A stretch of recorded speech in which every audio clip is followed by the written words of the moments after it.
یہ مہینہ اللہ کی رحمتوں کا موسم بہار ہے۔ چم چم رحمتیں برستی ہیں، انوار اترتے ہیں، گناہگاروں کو آتش دوزخ سے نجات بخش دی جاتی ہے۔ تو اس کا استقبال کرنا، اس کے لیے انتظار کرنا، گن گن کے دن گزارنا، لمحے اور ساعتیں بسر کرتے ہوئے بار بار ماہ سیام کا ذکر کرنا، اس مہینے کے ساتھ محبت کی دلیل ہے، اور اس مہینے کے ساتھ محبت اللہ سے محبت کی دلیل ہے۔ اس لیے اس مہینے کا استقبال کرنا، اس کے لیے تیاری کرنا، اپنے گھر کو صاف کرنا، اس کے لیے اپنی اولاد کے دل میں شوق پیدا کرنا اور ماحول پہلے پیدا کرنے کی کوشش کرنا، تاکہ جو ہی یہ ماہ جلوہ گر ہو تو روزہ رکھنے کا مزاج پیدا ہو چکا ہو، تلاوت کلام مجید کا مزاج پیدا ہو چکا ہو، دیگر نوافل اور اچھے اعمال بجا لانے کی عادت پڑ چکی ہو۔ تو شعبان میں ہی اس کی تیاری ہوتی ہے، تاکہ رمضان المبارک آتے ہی ہم پوری طرح سے مستعد اور فعال ہو کر کے اس مہینے کی برکتوں کو سمیٹ لیں۔ اللہ کے محبوب علیہ السلام نے ارشاد فرمایا کہ جب ماہ سیام آتا ہے فتحت ابواب الجنہ، تو جنت کے 8 دروازے کھول دیے جاتے ہیں، اور جنت کے 8 دروازوں میں سے ایک دروازے کا نام باب الریان رکھا گیا ہے، جو صرف روزہ داروں کے اعزاز و تکریم کے لیے ہے۔ روزہ دار اس دروازے سے گزر کے جنت جائے۔ حضرت سیدنا سلمان فارسی رضی اللہ تعالی عنہ فرماتے ہیں کہ رمضان المبارک سے قبل حضور نے یہ خطبہ ارشاد کیا، یا ایھا الناس، اے لوگو، قد اظلکم شہر عظیم، اللہ نے تمہارے اوپر ایک بہت پاکیزہ پر نور عالی مرتبت مہینہ سایہ فگن کر دیا ہے۔ شہر فیہ لیلۃ خیر من الف شہر، اس مہینے میں ایک ایسی رات ہے جو 1000 مہینے سے بہتر۔ جعل اللہ صیامہ فریدہ و قیام لیلۃ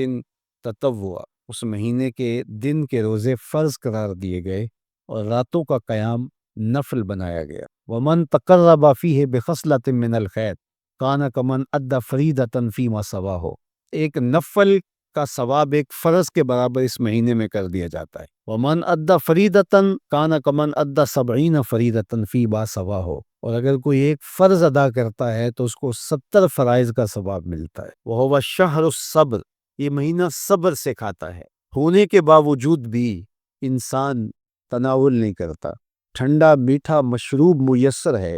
اور زبان کانٹا بن گئی، حلق خشک ہو گیا، لیکن اس کے باوجود بھی ایک گھونٹ حلق سے نیچے اتارنے کا روادار نہیں ہوتا، تو یہ صبر کی عادت ڈالتا ہے۔ اور سنو، صبر کا ثواب جنت ہے۔ وشہر المواسات، اور یہ ہمدردی کا مہینہ ہے، باہمی پیار کا مہینہ، الفتیں بانٹنے کا مہینہ ہے، نرم دلی کا مہینہ ہے، ایک دوسرے کے احساس کا مہینہ۔ جب کوئی شخص بھوک اور پیاس کاٹتا ہے تو اس کو پھر محسوس ہوتا ہے، بالخصوص عمرا، کہ بھوک کیا بلا ہوتی ہے، اور جو نان شبینہ کو ترستے ہیں اور جنہیں کھانا میسر نہیں آتا، ان کی زندگیاں کتنی تلخ ہوتی۔ تو بھوک اور پیاس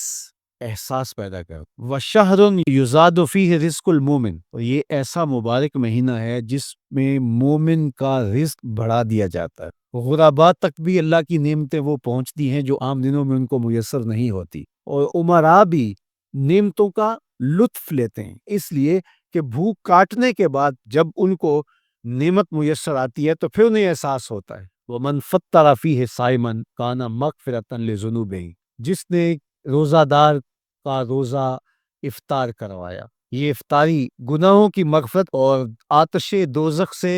گردن کی آزادی کا مجدہ جاں فضا بن جائے گا۔ وَقَانَ لَهُ مِثْلُ أَجْرِهِ مِنْ غَيْرِ أَنْ يَنْقُصَ مِنْ أَجْرِهِ شَيْءٌ، اور روزہ افطار کروانے والے کو روزہ رکھنے والے جتنا اجر ہی دیا جائے گا، لیکن روزہ رکھنے والے کے اجر میں بھی کوئی کمی نہیں واقع ہوگی۔ تو صحابہ کا تو دل تڑپنے لگا کہ یہ کتنی بڑی بات ہے۔ انہوں نے کہا، اے اللہ کے پیارے رسول صلی اللہ علیہ وسلم، ہم میں سے تو ہر بندہ یہ طاقت نہیں رکھتا کہ روزہ دار کو روزہ افطار کروا دے، تو یہ تو پھر اہل زر ہی یہ سعادت حاصل کر پاتے ہیں۔ حضور نے ارشاد فرمایا، یؤتی اللہ ھذا الثواب، یہ ثواب اللہ اسے شخص کو بھی عطا کرے گا۔ من فطر صائما علی مزقۃ لبن اور تمرتن اور شربت من ماء، جس نے کسی کا روزہ ایک گھونٹ دودھ سے کھلوا دیا یا ایک کھجور سے کھلوا دیا یا پانی کے ایک گھونٹ سے اس کا روزہ افطار کروا دیا، ومن اشبع صائمن، اور جس نے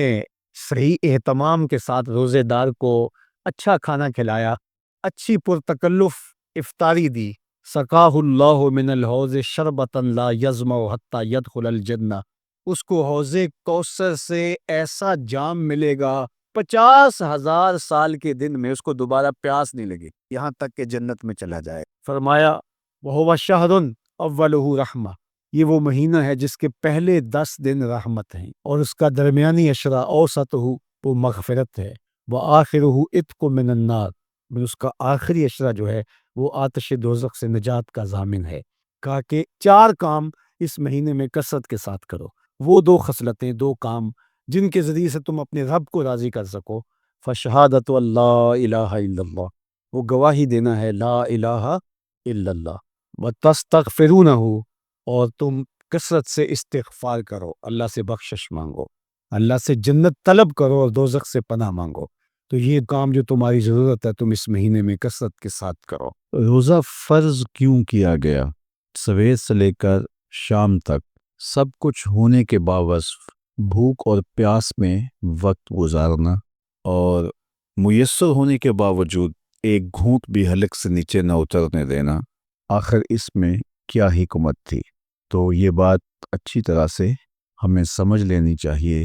کہ یہ صرف کھانے پینے کو ترک کر دینا ہی نہیں ہے، بلکہ ان مقاصد جلیلہ کے حصول کے لیے روزہ رکھا جاتا ہے جو مومن کی زندگی کا مقصود ہے۔ اور اگر کوئی شخص کھانا پینا تو ترک کر دیتا ہے لیکن ان امور سے نہیں رکتا جن امور سے روکنا ان روزوں کا مقصود تھا، تو اس کا روزہ روزہ نہیں کہلاتا۔ میرے اور آپ کے آقا و مولا حضور نبی رحمت صلی اللہ علیہ وآلہ وسلم نے ارشاد فرمایا، من لم یدع قول الزور والعمل به فلیس للہ حاجۃ فی ان یدع طعامہ وشرابہ، جس نے جھوٹ اور اس پر عمل کرنا نہ چھوڑا، جھوٹے کام ترک نہیں کیے، اس کا بھوکا اور پیاسا رہنا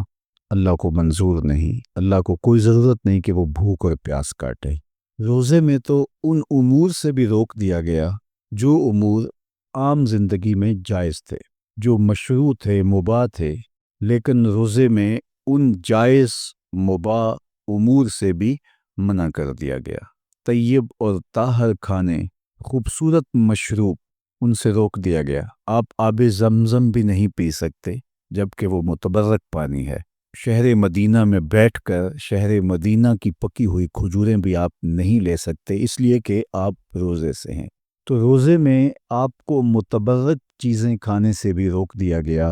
متبرک مشروب پینے سے بھی منع کر دیا گیا۔ تو مجھے بتائیے، جو رب آپ کو متبرک مشروب اور پاکیزہ کھانوں سے بھی ایک مخصوص وقت کے لیے روک رہا ہے، تو جن امور سے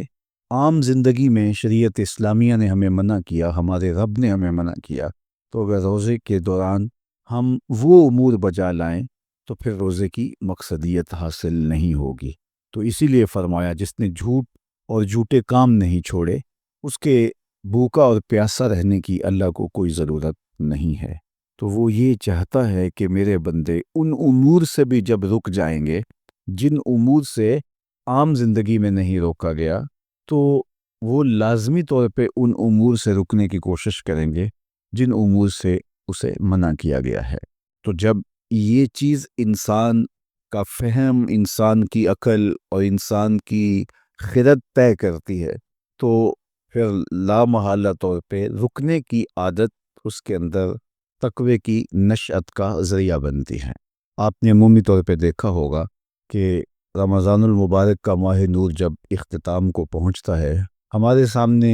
عید کے 2-4 دن بھی یہ مشق رہتی ہے، اچانک کوئی مشروب آیا اور پینے لگے تو رک گئے، وہ کہیں ہمارا روزہ تو نہیں، لیکن پھر خیال آتا نہیں ہم روزے تو نہیں ہیں، آج تو عید کا دن ہے، تو ہم پی لیتے ہیں۔ چونکہ پورا مہینہ دن بھر ہم مشروبات سے رکے رہے اور آج بھی دن کے اجالے میں ہمیں پانی دیا گیا تو ایک دم ہمیں جھجک پیدا ہوئی، لیکن پھر ہمیں یاد آیا کہ اب روزے بیت گئے ہیں اور میں روزے سے نہیں ہوں۔ تو جو چیز جائز اور مشروع تھی، ایک وقت کے لیے اس چیز سے بھی ہم رکے تو ہماری طبیعت کے اندر یہ ملکہ پیدا ہو گیا کہ ہم اس سے رکنے کا مزاج پیدا کر لیتے ہیں۔ تو اگر ہم ان امور سے رک جاتے ہیں جن کو شریعت اسلامیہ نے منع کیا ہوا ہے، تو پھر دوبارہ جب اس کو کرنے لگتے ہیں تو پھر ہمارا ہاتھ بھی رکے گا، اور پھر ہم مستقل اپنے ہاتھ کو روک سکتے ہیں کہ ہاں میاں یہ روزے میں بھی چیزیں منع تھی اور روزے کے بعد بھی یہ چیزیں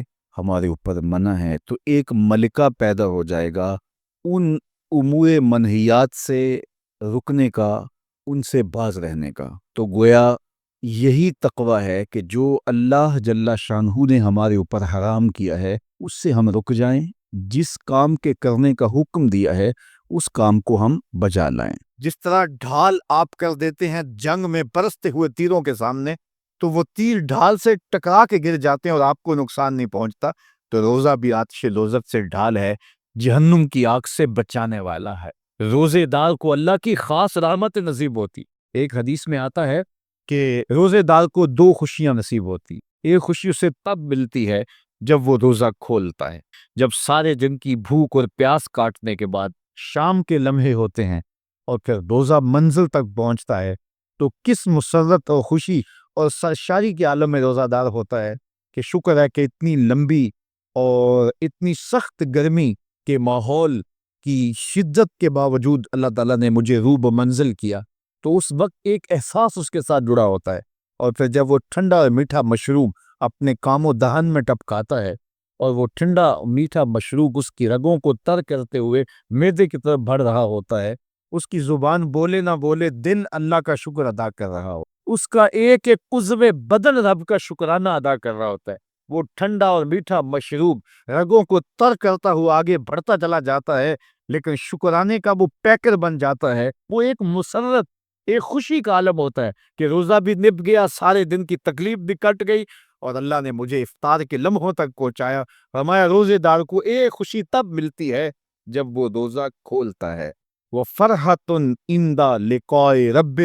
اور دوسری خوشی روزہ دار کو تب ملے گی جب روزے کے صلے میں اللہ اپنا دیدار عطا فرمائے۔ بنی آدم کے جتنے بھی عمل ہیں 10 سے لے کر 700 گنا تک اس کا ثواب اولاد آدم کو اس کا دیا جاتا ہے۔ جتنا گڑ ڈالو اتنا ہی میٹھا، تو بعض کو 10 گنا، بعض کو 70 گنا، بعض کو 100 گنا، بعض کو 700 گنا، تو 10 سے لے کر 700 گنا تک بندے کے اعمال کا صلہ دیا جاتا ہے۔ لیکن میرے حضور نے فرمایا لیکن روزہ جو ہے اللہ فرماتا ہے وہ میرے لیے ہے، اس کا اجر میں خود عطا کروں۔ جب وہ خود عطا کرے گا تو کتنا عطا کرے، سخی اتنا بڑا ہو تو پھر کیا عطا کرے گا، بلکہ بعض نے اس کو عجزی ہی کی بجائے عجزہ پڑھا ہے بصیغہ مجہول، کہ روزہ میرے لیے ہے اور اس کی جزا میں خود ہوں، باقی اعمال کی جزا جنت ہے، جنت کی نعمتیں ہیں اور بہت کچھ ہے، لیکن روزے کی جزا میں خود ہوں۔ اور جس کو وہ خود مل گیا پھر جنت میں مل گئی، جنت والا جو مل گیا پھر جنت بھی مل گئی، جنت کی نعمتیں بھی مل گئیں۔ تو روزہ اللہ کی خوشنودی کا ذریعہ ہے، اس کی رضا کا ذریعہ ہے۔ تو خوش نصیب لوگ روزے کی برکتیں حاصل کرتے ہیں۔ اور ایک روایت میں تھا جب رمضان المبارک کا آغاز ہوتا ہے، اللہ اہل ایمان کو، اپنے بندوں کو محبت کی نظر سے دیکھتا ہے، اور اللہ جس کو محبت کی نظر سے دیکھ لے پھر اسے کبھی عذاب نہیں دے گا۔ اللہ اکبر۔ تو یہ روزہ دار کے لیے اللہ کی کرم نوازیاں ہیں، اللہ کی رحمتوں کے اجالے ہیں جو اس کے اوپر برستے ہیں۔ تو میں اور آپ اس ماہ انور کو، اس ماہ نور کو اس طرح سے گزاریں کہ ہمارے اندر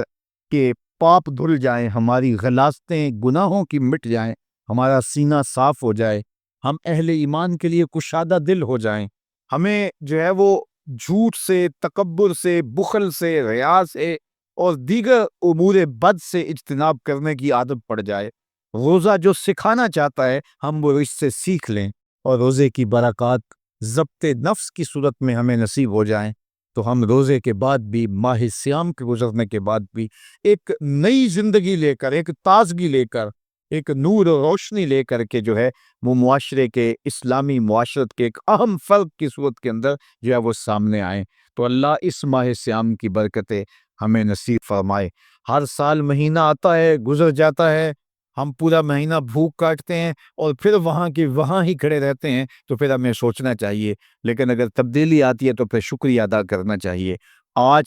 کی اس تاریخ میں ہم عزم کر کے اٹھیں کہ ہمارا یہ ماہ سیام ہماری زندگی میں ایک سنگ میل ثابت ہوگا، اور ہم ایک نئے باغپن کے ساتھ، نئے عزم کے ساتھ یہ مہینہ گزاریں گے اور ضبط نفس سیکھیں گے اس مہینے